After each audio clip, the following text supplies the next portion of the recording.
4 बजे सोनिया गांधी से मिलने जाएंगी ममता बनर्जी। और खबरें ये हैं कि कांग्रेस ने उनसे कहा है, ऐसा क्लेम किया जा रहा है कि कांग्रेस ने कहा है कि अब आप घर आ जाइए, वापस आ जाइए, मर्ज कर लीजिए अपने आप को।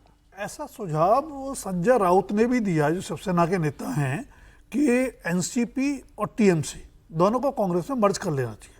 देखिए, सुझाव देना अलग चीज़ है, आज के हालात अलग चीज़ है, लेकिन उसके पीछे कहीं ना कहीं इतिहास में ये देखना पड़ेगा कि ये सब कांग्रेस से अलग क्यों हुए थे। शरद पवार तो 2 बार कांग्रेस से अलग हुए, ममता बनर्जी भी कांग्रेस से निकाली गई, उसके बाद अलग पार्टी बनाई।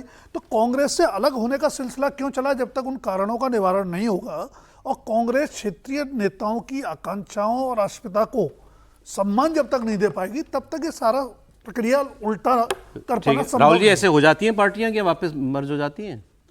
देखिए, ममता बनर्जी को अपनी पार्टी का असेसमेंट करना पड़ेगा। अगर उनको ये लग रहा है कि उनकी पार्टी नहीं बचेगी तो बाकी क्या उनके पास रह जाएगा। और ऐसे में ये तो बात देखी मैंने, ये मीटिंग से पहले ममता बनर्जी और सोनिया गांधी गले मिल रहे थे, ये भी तस्वीरें हमने देखी। नहीं, उनको बहुत रिगार्ड दिया सोनिया जी ने, ममता जी को बहुत रिगार्ड दिया। ये ममता बनर्जी पर डिपेंड करेगा, जिस पार्टी से अलग होकर, जिसको वो मानती थी कि उस पार्टी में रहकर उनका अस्तित्व नहीं रहेगा, उससे अलग होकर ही तो उन्होंने अपना सारा पार्टी शुरू की थी। और उसके बाद उन्होंने जो है उमा भारती ने पार्टी बनाई, उमा भारती लौट आती है, येदियुरप्पा पार्टी बनाते हैं, येदियुरप्पा लौट आते हैं। तो ये तो है कि ममता बनर्जी लौट सकती है। ये Congress probable, improbable, quite possible, not possible, क्या है श्रेणी? किस श्रेणी में? ऐसा नहीं है कि नहीं लौट सकती। मुझे अभी तो कोई संभावना उसकी नहीं लगती है। और सब राजनीतिक दल समझते हैं कि उनकी अलग कोई आइडेंटिटी रहती है, तो वो फिर भी अपनी व्यवस्थाएं कर सकते हैं मर्ज करके, तो उनका कोई वजूद ही नहीं रह जाता ना। फिर वो क्या करेंगे? आज ममता जी के साथ बैठे गले मिलने की फोटो आपने देखी है।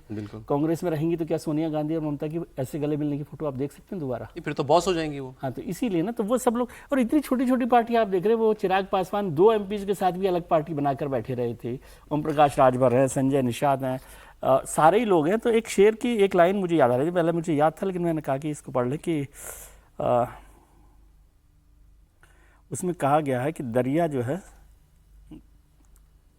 ढूंढ लीजिए आप सर, कोई शेर होना चाहिए। नहीं, शेर की अच्छी लाइन थी कि ये है कि जहां दरिया समंदर से मिला, दरिया नहीं रहता। तो ये बेसिक लाइन है। तो दरिया है ना, समंदर आज वो बॉस हैं, कुत्ते आपके सर्वे सर्वा हैं। सर्वे सर्वा है। अब ठीक है, ये डिपेंड करता है। देखिए, उनको क्या मिलता है कांग्रेस में आगे, इस पे भी बहुत कुछ डिपेंड करता है। आप संजय राउत वाली बात करें सर, वो एग्जैक्ट स्टेटमेंट ये था कि कांग्रेस से निकली पार्टियां सब कांग्रेस में आ जाए।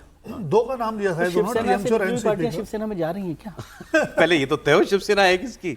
अगर ये तो सेटल हो गया है क्या? आपने ठीक कहा कि भाई ये सुझाव देना जो है, ठीक है, अपनी जगह है, पर व्यवहारिक कारण आपको समझने पड़ेंगे, तभी कोई रास्ता उसके बाद बनता है। सलाह देना तो दुनिया का सबसे आसान काम है। सलाह देना बहुत है, रायचंद तो अपने वैसे ही बहुत मिल जाता है। फिलहाल ममता मर्ज नहीं करेगी सर, मुझे लगता है 2029 लोकसभा का इंतजार करेगी। 2 साल ठीक है साहब, समय चूंकि हो गया, लेकिन एक मैं आपको एक इंटरेस्टिंग तस्वीर दिखा देता हूँ। मैंने देखा, मुझे भी रोचक लगी, और मैंने कमेंट्स देखे तो लोग उस पर रिएक्ट भी कर रहे थे। आप में से किसने अखिलेश यादव को बिना टोपी के देखा है? बात बाकी हंसी मजाक की है, लेकिन आप में से किसने अखिलेश यादव को बिना टोपी के देखा है? आपको याद है?